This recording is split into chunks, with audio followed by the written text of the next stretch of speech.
Hello everyone, कैसे हैं आप सभी। आशा करता हूं कि आप सभी अच्छे होंगे।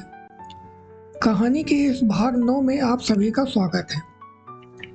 इसके पहले भाग में आपने देखा कि डॉक्टर शुक्ला और चंद्र कॉन्फ्रेंस के लिए चले जाते हैं और सुधा घर में बेचैन रहती है। तो आइए इस भाग की कहानी आगे शुरू करते हैं। सुधा बाहर लॉन में लेटी हुई होती है। तभी अंदर से महाराजिन आती हैं और सुधा से कहती हैं, चलो बिटिया रानी, तई खाई ले फिर भीतर लेतो, अब अहिन लेटे का बखत नहीं आवा। अचानक महाराजिन ने आकर सुधा की स्वप्न श्रृंखला तोड़ते हुए कहा, अब हम नहीं खाएंगे, भूख नहीं। सुधा ने अपने सुनहले सपनों में ही डूबी हुई बेहोश आवाज में जवाब दिया, खाए ले बिटिया, खाए पिए छोड़े से कसम काम चली, आओ उठो। महाराजिन ने बड़े दुलार से कहा। सुधा पीछा छूटने की कोई आशा न देखकर उठ गई और चल दी खाने। कॉल उठाते ही उसकी आंख में आंसू छलक गए, लेकिन अपने को रोक लिया उसने। दूसरों के सामने अपने को बहुत शांत रखना आता था उसे।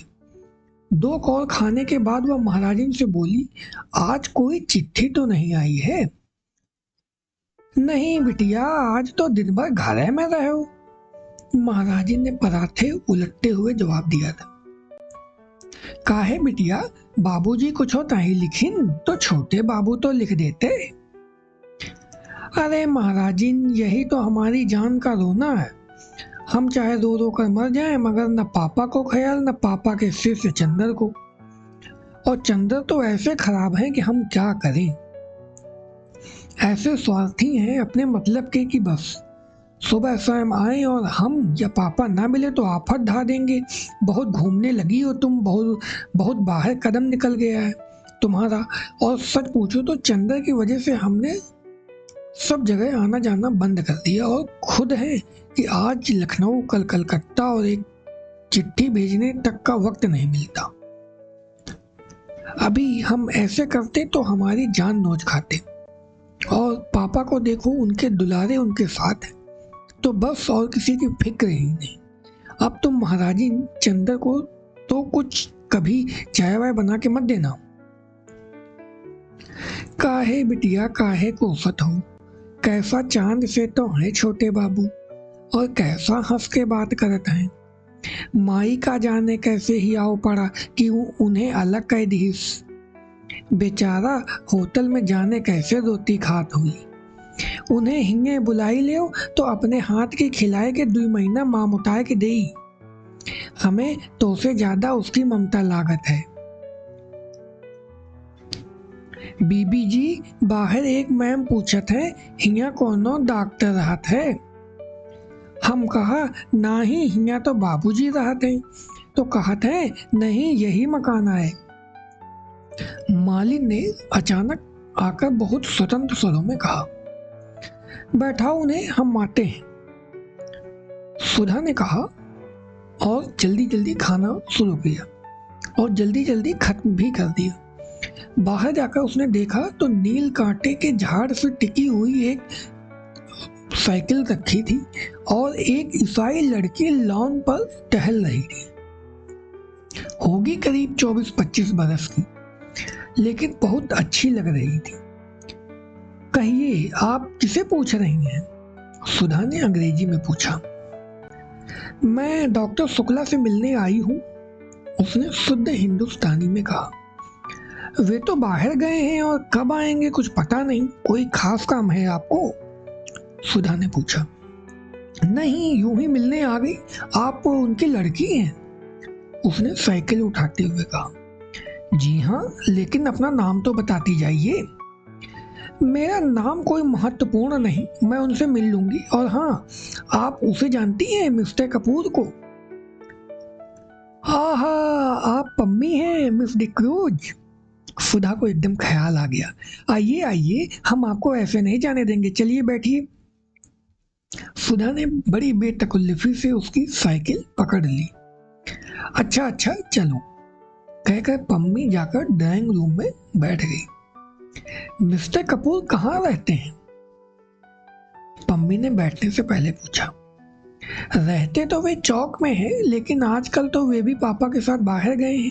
वे तो आपकी एक दिन बहुत तारीफ कर रहे थे, बहुत तारीफ। इतनी तारीफ किसी लड़की की करते तो हमने सुना नहीं। सचमुच? पम्मी का चेहरा लाल हो गया। वह बहुत अच्छे हैं, बहुत अच्छे हैं। थोड़ी देर पम्मी चुप रही, फिर बोली, क्या बताया था उन्होंने हमारे बारे में? ओह, तमाम। एक दिन शाम को तो हम लोग आपकी ही के बारे में बातें करते रहे, आपके भाई के बारे में बताते रहे, फिर आपके काम के बारे में बताया कि आप कितना तेज टाइप करती हैं, फिर आपकी रुचियों के बारे में बताया कि आपको साहित्य से बहुत शौक नहीं है, पर आप शादी से बेहद नफरत करती हैं, और आप ज़्यादा मिलती जुलती नहीं, बाहर आती जाती नहीं, और मिस डिक्रूज ना, आप पम्मी कहिए मुझे। हाँ, तो मिस पम्मी, शायद इसीलिए आप उसे इतनी अच्छी लगी कि आप कहीं आती जाती नहीं। वह लड़कियों का आना जाना और आज़ादी बहुत नापसंद करता है, सुधा ने कहा। नहीं, वह ठीक सोचता है, पम्मी बोली। मैं शादी और तलाक के बाद इसी नतीजे पर पहुंची हूं कि 14 बरस से 34 बरस तक लड़कियों को बहुत शासन में रखना चाहिए, पम्मी ने गंभीरता से कहा। एक ईसाई मेम के मुंह से यह बात सुनकर सुधा दंग रह गई। क्यों? उसने पूछा। इसलिए कि इस उम्र में लड़कियां बहुत नादान होती हैं, और जो कोई भी चार मीठी बातें करता है तो लड़कियां समझती हैं कि इससे ज्यादा प्यार उन्हें कोई नहीं करता, और इस उम्र में जो कोई भी ऐरा गहरा उनके संसर्ग में आ जाता है उसे वे प्यार का देवता समझने लगती हैं, और नतीजा यह होता है कि वे ऐसे जाल में फंस जाती हैं कि जिंदगी भर उससे छुटकारा नहीं मिलता। मेरा तो यह विचार है कि या तो लड़कियां 34 बरस के बाद शादियां करें जब वे अच्छा बुरा समझने के लायक हो जाएं, नहीं तो मुझे तो हिंदुओं का कायदा सबसे ज्यादा पसंद आता है कि 14 बरस के पहले ही लड़की की शादी कर दी जाए, और उसके बाद उसका संसर्ग उसी आदमी से रहे जिससे उसे जिंदगी भर निवाह करना। लेकिन यह तो सबसे भद्दा तरीका है कि 14 और 34 बरस के बीच में लड़की की शादी हो या उसे आजादी दी जाए। मैंने तो स्वयं अपने ऊपर बंधन बांध लिए थे। तुम्हारी तो शादी अभी नहीं हुई? नहीं। बहुत ठीक, तुम 34 बरस के पहले शादी मत करना। अच्छा हाँ, और क्या बताया चंदन ने मेरे बारे में?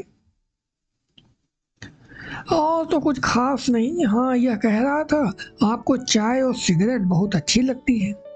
ओहो, देखिए मैं भूल ही गई, लीजिए सिगरेट मंगवाती हूँ। और सुधा ने घंटी बजाई। रहने दीजिए, मैं सिगरेट छोड़ रही हूँ। क्यों?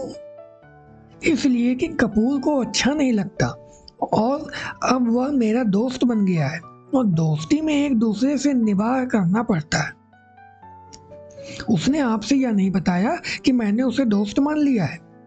पम्मी ने पूछा। जी हाँ, बताया था। अच्छा तो चाय लीजिए। हाँ हाँ, चाय मंगवा लीजिए। आपका कपूर से क्या संबंध है? पम्मी ने पूछा।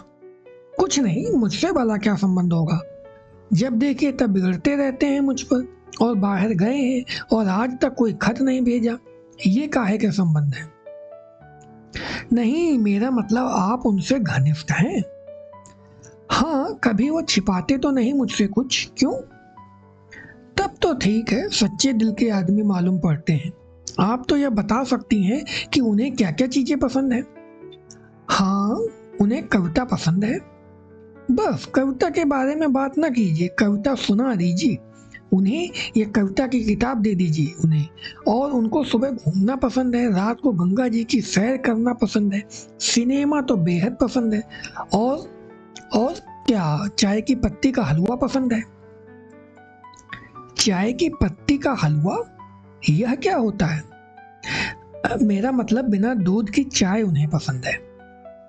अच्छा अच्छा, देखिए आप सोचेंगे कि मैं इस तरह से मिस्टर कपूर के बारे में पूछ रही हूँ जैसे मैं कोई जासूस हूँ, लेकिन असल बात मैं आपको बता दूं, मैं पिछले 2-3 साल से अकेली रहती रही, किसी से भी नहीं मिलती जुलती थी। उस दिन मिस्टर कपूर गए तो पता नहीं क्यों मुझ पर प्रभाव पड़ा, उनको देखकर ऐसा लगा कि यह आदमी है जिसमें दिल की सच्चाई है, जो आदमियों में बिल्कुल नहीं होती। तभी मैंने सोचा इनसे दोस्ती कर लूं। लेकिन चूंकि एक बार दोस्ती करके विवाह और विवाह के बाद अलगाव मैं भोग चुकी हूँ, इसलिए इनके बारे में पूरी जांच पड़ताल कर लेना चाहती हूँ। लेकिन दोस्त तो अब बना ही चुकी हूँ। चाय आ गई थी और पम्मी ने सुधा के प्याले में चाय डाली। ना, मैं तो अभी खाना खा चुकी हूँ, सुधा बोली। पम्मी ने 2-3 चुस्कियों के बाद कहा, आपके बारे में चंदन ने मुझसे कहा था। कहा होगा, सुधा मुंह बिगाड़ कर बोली। मेरी बुराई कर रहे होंगे और क्या। पम्मी चाय के प्याले से उठते हुए धुएं को देखती हुई अपने ही ख्याल में डूबी थी। थोड़ी देर बाद बोली, मेरा अनुमान गलत नहीं होता। मैंने कपूर को देखते ही समझ लिया था कि यही मेरे लिए उपयुक्त मित्र है। मैंने कविता पढ़नी बहुत दिनों से छोड़ दी, लेकिन किसी कवित्री ने, शायद मिसेज ब्राउनिंग ने कहीं लिखा था कि वह मेरी जिंदगी में रोशनी बनकर आया। उसे देखते ही मैं समझ गई कि यह वह आदमी है जिसके हाथ में मेरे दिल के सभी राज सुरक्षित रहेंगे। वह खेल नहीं करेगा और प्यार भी नहीं करेगा। जिंदगी में आकर भी जिंदगी से दूर और सपनों में बंद कर भी सपनों से अलग। यह बात कपूर पर बहुत लागू होती है। माफ करना मिस सुधा, मैं आपसे इसलिए कह रही हूँ कि आप इनकी घनिष्ठ हैं और आप उन्हें बता देंगी कि मेरा क्या ख्याल है उनके बारे में। अच्छा, अब मैं चलूंगी। बैठिए ना, सुधा बोली। नहीं, मेरा भाई अकेला खाने के लिए इंतजार कर रहा होगा। उठते हुए पम्मी ने कहा, आप बहुत अच्छी हैं। इस वक्त आप आई तो मैं थोड़ी सी चिंता भूल गई, वरना मैं 3 दिन से उदास थी। बैठिए, कुछ और चंद्र के बारे में बताइए ना। अब नहीं, वह अपने ढंग का अकेला आदमी है, यह मैं कह सकती हूँ। ओह, तुम्हारी आंखें बड़ी सुंदर हैं, देखूं। और छोटे बच्चे की तरह उसके मुंह को हथेलियों से ऊपर उठाकर पम्मी ने कहा, बहुत सुंदर आंखें हैं। माफ करना, मैं कपूर से भी इतनी ही बेतकल्लुफ हूँ। सुधा झेप गई। उसने आंखें नीची कर ली। पम्मी ने अपनी साइकिल उठाते हुए कहा, कपूर के साथ आप आइएगा। और आपने कहा था कपूर को कविता पसंद है। जी हाँ, गुड नाइट। जब पम्मी बंगले पर पहुंची तो उसकी साइकिल के कैरियर में अंग्रेजी कविता के 5-6 ग्रंथ बंधे थे। 8 बज चुके थे। सुधा जाकर अपने बिस्तर पर लेटकर पढ़ने लगी। अंग्रेजी कविता पढ़ रही थी। अंग्रेजी लड़कियां कितनी आजाद और स्वच्छंद होती होंगी। जब पम्मी, जो ईसाई है, इतनी आजाद है, उसने सोचा, और पम्मी कितनी अच्छी है। उसने बेतकल्लुफी में भोलापन तो नहीं है, पर सरलता बेहद है। बड़ा साफ दिल है, कुछ छिपाना नहीं जानती। और सुधा से सिर्फ 5-6 साल बड़ी है, लेकिन सुधा उसके सामने बच्ची लग गई। कितना जानती है पम्मी और कितना अच्छी समझ है उसकी। चंदर के लिए उसने सिगरेट छोड़ दी। चंदर उसका दोस्त है, इतनी पढ़ी लिखी लड़की के लिए रोशनी का देवदूत है। सचमुच चंदर पर सुधा को गर्व है, और उसी चंदर से वह लड़ झगड़ लेती है, इतनी मान मनोहार कर लेती है, और चंदर सब बर्दाश्त कर लेता है। वरना चंदर के इतने बड़े बड़े दोस्त हैं और चंदर की इतनी इज्जत है। अगर चंदर चाहे तो सुधा की रत्ती भर परवाह ना करे, लेकिन चंदर सुधा की भली बुरी बात को बर्दाश्त कर लेता है, और वह कितना परेशान करती रहती है चंदर को। वह चंदर के बारे में सोचती जा रही थी कि चंदर को खत तो भेजना चाहिए था, चाहे गुस्से का ही खत क्यों ना होता। बिना खत के मन उसका कितना घबरा रहा है। और क्या चंदर को मालूम नहीं होगा?